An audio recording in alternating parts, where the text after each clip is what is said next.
Wonderful people, welcome back. This is Time with Nanabina Prissy Show. If this is your first time on this show, I will please encourage you to subscribe to our channel.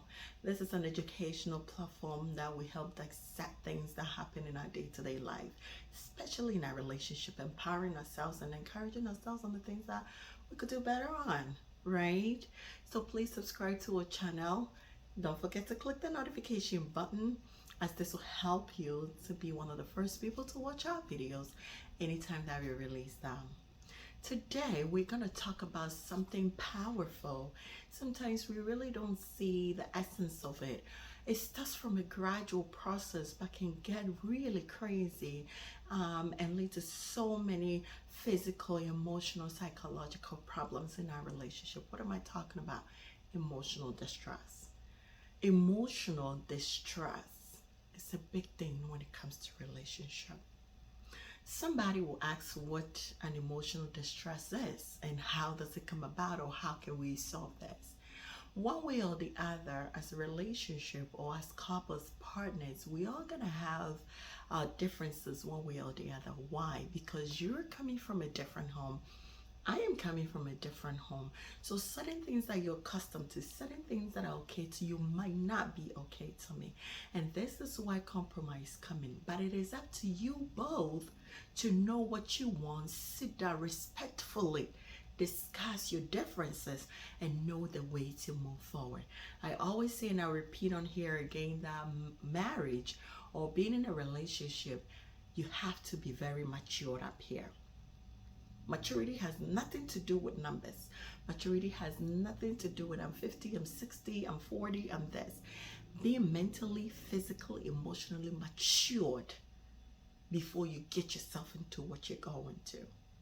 If you're not ready, if you know you're not ready up here, please don't bother, because you're going to face so much problems. And even when the problem comes, how you control it, how you get it, how you solve it, even it's another maturity on its own level. All right, let's dive into this. Let's dissect this and see what's about. So emotional distress is that unease, that psychological turmoil, that misfeeling, that feeling of discomfort between two connected people. And here it's relationship, it's people, it's the couples, people that are in relationship, that have agreed to study each other, that have agreed to live under the same roof. Emotional distress brings about so many problems. Again, like I said, it starts at a very gradual process. But if it's unsolved, if it goes unresolved, it will lead to so many things, and sometimes breakup, which nobody wants that, but it gets to a point that that will be the only option that you both may have to come to an agreement of. As I told you, marriage, being in a relationship, has to do with the only matured people. It's not because I feel I feel like I'm there. When I get there, I'm in my 20s, I feel like I'm getting old. Yes, you might be 40, but you might be acting like a 20-year-old. A 20-year-old might be acting like a 40-year-old. Again, it comes down to your mindset. It comes down to your level of maturity to go into these relationships. What are some of the effects or negative impacts that emotional distress can bring to us? One, there could be a breakdown in communication. Emotional distress can lead to you not being able to communicate effectively. Now, the key word here is effective, to your partner. Being it the woman or the man. Sometimes when you're asking something, it might come off as being rude or being arrogant. Oh, man, can you go get me that? Oh, maybe bring that to me. Can you do this? Can you do that? But when you guys know how to resolve your own problem, when it's starting to come, you know your partner is very uneasy. Now, this is when you're able to study your partner and know when they're not feeling right or when something is bothering them. Just the way they present, just the way they are, you are going to know that my partner is not in the right mood or is not in the right frame to be doing this. It is the best time to sit and communicate. It's the best time to sit your partner down and talk about these things. Sweetheart, This morning, I don't see you to be right. This is not how you usually are. What could be going on with you? Is there something that I need to know? Could I have done something wrong? Is there something that happened that I'm not sure about? This is one of the best way to ask your partner. Trust me, it is an open dialogue, and then when you bring forth these things, whatever that's hindering with them, whatever that's bothering them, they're gonna bring it forth, and then that will be the best time you guys share. Mind you, it is not the time for you to win. It is not the time for you to be like, I'm on top, I'm this, I'm that. No, no. It is the best time for you both to come to a resolution of what is going on to help you grow forward. What are the other negative things that emotional distress can bring about? And this is huge. Disconnecting yourself, or is in the right short term, let me say, reduced intimacy. Whew. Whew. That is huge. The essence of being in a relationship with partner is that intimacy that you guys have, is the bond that you guys share, is that connection, is that affection, is that love, is, I don't know what word to say it. When you lose that thing, it is not a good thing. Never ever let emotional distress get you guys to the point that it will reduce intimacy. Now, most of our African women, I don't know about the other ethnic groups, but I can only talk about, because I'm African, most African women, I think when we are in distress with our partners, we think that making them go hunger of sex or depriving them of their sexual rights is the best way to go and can lead them. But that is a big no-no. I am telling you today on this platform. It's just like this day, right? If you have a good kid, I'm just making an example right here. You have to thank God, because every kid has their own programming. Plus, with the help of God and the way you train them, as the Bible says, it is what's going to help them get them on the right track. Hey, you can be talking to your kids, you can be training them, you can be seeing all sort of things, you can be backing them with prayers. But if the kid want to behave where they want to behave, it is tough to get them back. But listen, never give up, because words of encouragement and prayer does wonders. And when your kid does a bad thing, now you're going to tell me that you're going to stop them because they're not listening to you? That is not good parenting. And that's a whole topic on itself that I'm not going there. But I'm only using that to relate to what we're talking about. So are you going to tell me the fact that you guys misunderstood each other in the home, the fact that I don't understand you as my husband, the fact that we're not on the same level of understanding, when it comes to that, we tend to do that a lot. We deprive our husbands the sex that they need. Men cannot do that. Men, be mad with them, they will still come fuck you the way they're supposed to fuck you.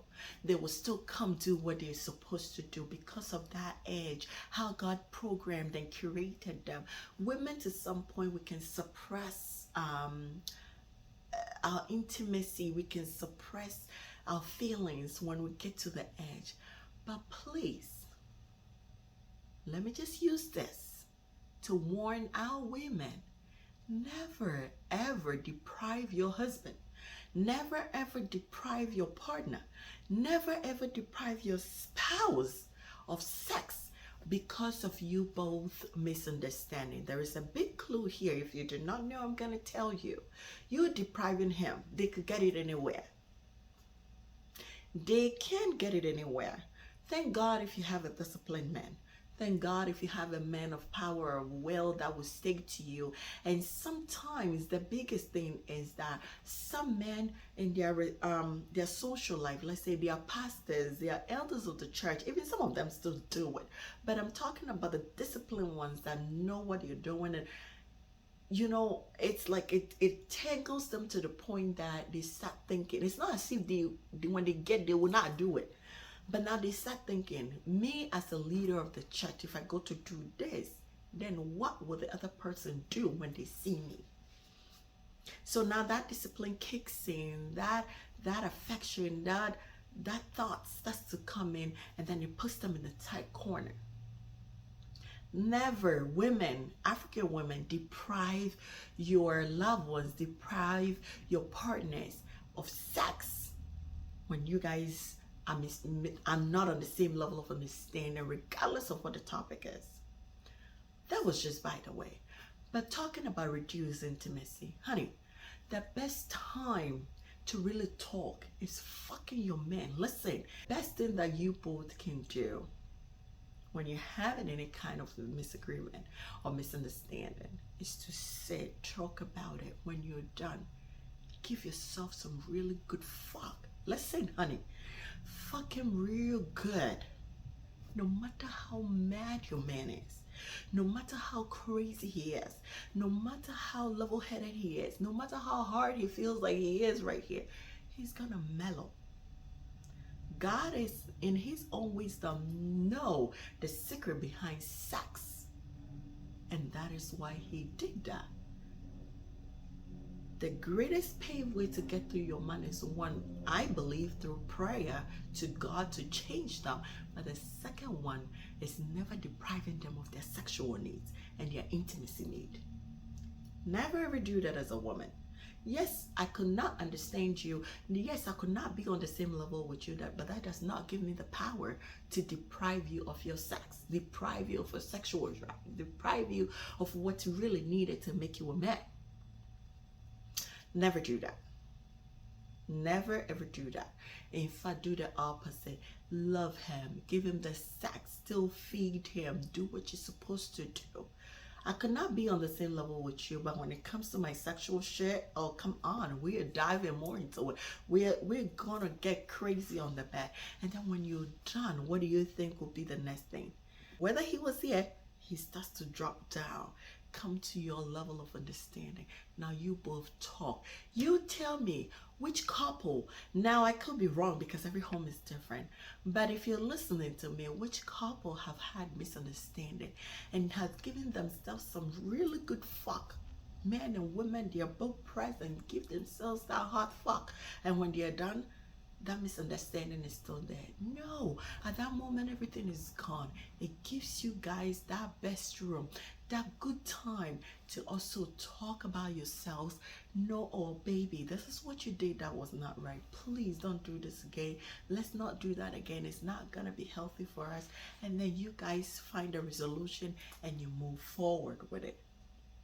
Don't you love it? Thing with emotional distress is the conflict will escalate. So there could be as something little as not putting this here. I don't tell you. Now I start being defensive about it. I start not talking to you about certain things. I start not sharing with you on certain things that we could. I start frowning at you, giving you that cold shoulder, not doing that. What do you think the other person is going to do? Maybe the problem is from you, but they're also waiting for you to see that you're going to communicate, but you're not. What do you think they're going to do? They're also going to start giving you that same cold shoulder, and then what? It begins, something as little as that begins expanding before you realize it's a whole big thing. Now when I'm talking to you, I talk to you anyhow, you talk to me anyhow, and if you're not careful, you extend it outside the four corners of your home, and the outsiders, people that have nothing, no clue of what you both are going through, starts to come inside. That is not healthy. And the initial stages, you try and solve things yourself. But then when you lack that emotional maturity, that is when you bring everybody in there. The littlest fight you guys have, you call it your family. The smallest thing, you call it your mama, you call it your papa, you're calling everybody to come in. You're killing your marriage, you're killing your relationship. That is not good. But at the point when things escalate too bad, to the point that it's gotten out of your hand, that is when it's the best time to seek professional counseling. In emotional distress for such a long time, it brings about negative health impact. Now it leads to stress. When already I'm stressed out at work, already I'm stressed out at wherever I'm coming from. Now coming home should have been a place of my haven. But now coming home, because of what's sitting in the house, because of the kind of relationship that you have with your man, you have with your woman, now coming home becomes another stressful place for you. It is not supposed to be like that. Coming home should be a place of humble abode. It should be a place of relief. It should be a place of welcoming and not stress. When you are in emotional distress, eventually will lead to some stress related problems. You start thinking a lot. You start, you overthink of certain things that you're not supposed to. It's not good for your mental health. It is not good for your physical well-being. It is not good for the kids. It is not good for you. It is not good for your man, because there's this block, there's this opacity. There is, it is overall, honey.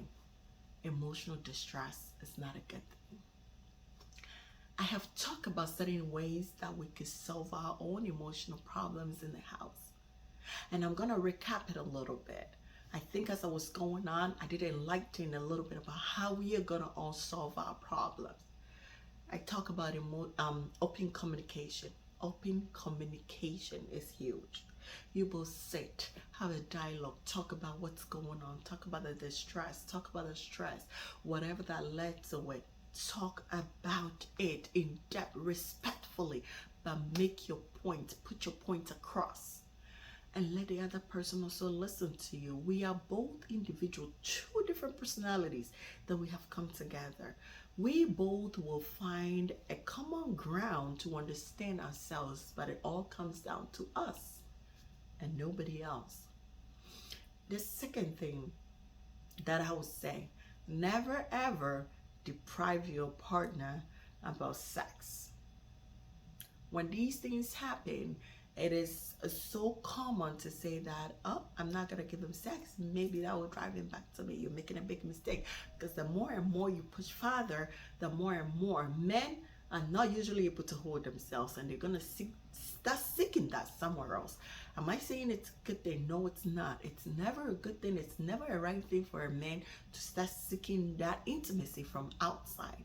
But some of our women push their men to the point they can. And then when they're done and they find the man in those things, they're not going to blame themselves for what they have done. They're going to start blaming the man for what they're doing. I am not saying that it's okay, it's a free pass for men to go and do what they're supposed to do, because you need that discipline, you need to, but when you overstretch, that's where I'm talking about, depriving them of their needs. Now when they start seeking it outside, then what? You're going to start to blame them? It's about time you sit and rethink about what you did, your thoughts, your action, and how you made them become who they are. And never stand outside to talk the opposite way. The third thing is to seek professional counseling. Now, when we say professional counseling, yes, our pastors are there. Yes, you have to have somebody higher up that you both respect in the community. But left for me alone, you need to seek professional counseling with a neutral person. Somebody that does not know you, neither do they know your husband. They don't know your background. They don't know where you're coming from. You both, when you're able to sit in front of such a person, now you have to factor confidentiality. Most of our people, as higher as they are, as respectable as they are, and we value them, they don't know what it means to be confidential. A time will come, they will be making reference. It's very few people that understand and respect confidentiality. A time will come, they will be using your topic somewhere else. I'll leave it here, but find a neutral person that you both can communicate. You both have that your openness and pour your heart. Let the person listen on both sides, come together on a common ground and resolve your issue. And moving forward, know the ways that you guys can come up and solve your own problems, solve your own issue, and get back together on yourself and take care of yourself. Sometimes too much stress leads us to certain things that we could have prevented. Overworking our body, overworking ourselves, the stress of dealing with everything at home, the stress of men, please help your women when it comes to taking care of the house, because sometimes when they're overly stressed, it leads them to talking about certain things or making certain options or just talk. It is okay to put some of the workload down. Take good care of yourself. Mindfulness. Be mindful of yourself. Practice yoga. Do some self like exercise. Do some self meditation. What is going on at a point in your life? Is it school related stress? Is it home related stress? Is it work related stress? Whatever it is, you sit down, you be mindful of yourself, take care of yourself, talk to yourself. What am I going to do this? Is it too much work that's coming on? How can I do this? What would I do this? How can I get to here? And find solution. Honey, self-care is the best thing you can ever do for yourself. Last but not least is to set boundaries. This is huge, and we tend to ignore that. Set boundaries. What do I mean set boundaries?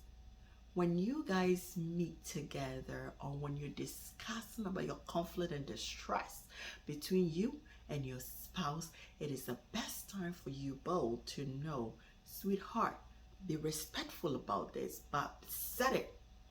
Setting things that strike your stress level, setting things that does not help you as a person, bring it on board. I told you that coming from a different background, different groups, different ethnic places that are coming together to form a bond and be as one body, as God said. It is the best time for you both to discuss this issue. It is the best time for you both to talk about yourselves. Know what you respect. Know where your boundaries are. Honey, I can only do this to this point. When I go past this point, my stress level kicks in. So the man knows, the woman knows, after this point, my husband, my wife, my spouse doesn't have that capacity to hold on to any stress that's coming on.